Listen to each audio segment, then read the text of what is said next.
Iran Israel দ্বন্দ্বে গোটা বিশ্ব এই মুহূর্তে উদ্বিগ্ন আশঙ্কিত অবস্থায় রয়েছে। আর তার মাঝখান থেকে ভারতের প্রধানমন্ত্রী তিনিও আসরে নামলেন। ইরানের প্রেসিডেন্ট মাসুদ পেজেশকিয়ানের সঙ্গে সরাসরি ফোনে কথা বললেন নরেন্দ্র মোদী। আজ রবিবার কিছুক্ষণ আগেই তিনি এই ফোনালাপ করেছেন এবং তারপর তা তিনি সোশ্যাল মিডিয়া প্ল্যাটফর্ম এক্সে সরাসরি জানিয়ে দিয়েছেন। গোটা ঘটনায় উদ্বিগ্ন প্রধানমন্ত্রী আলোচনার মাধ্যমে কূটনৈতিক পথে দ্রুত সমাধানের রাস্তা খোঁজার পরামর্শ দিচ্ছেন ইরানের প্রেসিডেন্টকে।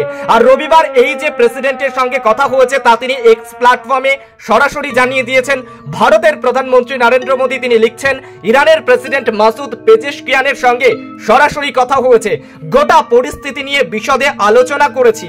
বর্তমান ওই অঞ্চলে যেভাবে উত্তেজনা বৃদ্ধি পাচ্ছে তা নিয়ে উদ্বেগ প্রকাশ করেছি।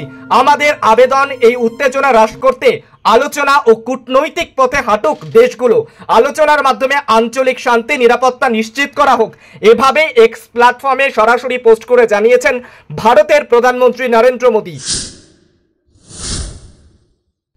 রুশ ইউক্রেন দ্বন্দ্ব এখনো থামেনি। আর তার মাঝখান থেকে ইরান ইসরায়েলের যে দ্বন্দ্ব সেই দ্বন্দ্বে জড়িয়েছে এবার আমেরিকা সরাসরি ইসরায়েলের পক্ষে দাঁড়িয়েছে এবং সরাসরি ইরানের বিপক্ষে দাঁড়িয়েছে।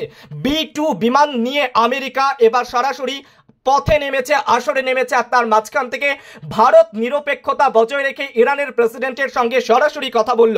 সুপার পাওয়ার আমেরিকা সরাসরি ইসরায়েলের পাশে দাঁড়ানোই গোটা বিশ্ব এই মুহূর্তে আশঙ্কিত। তাহলে কি বড় কিছু ঘটতে চলেছে?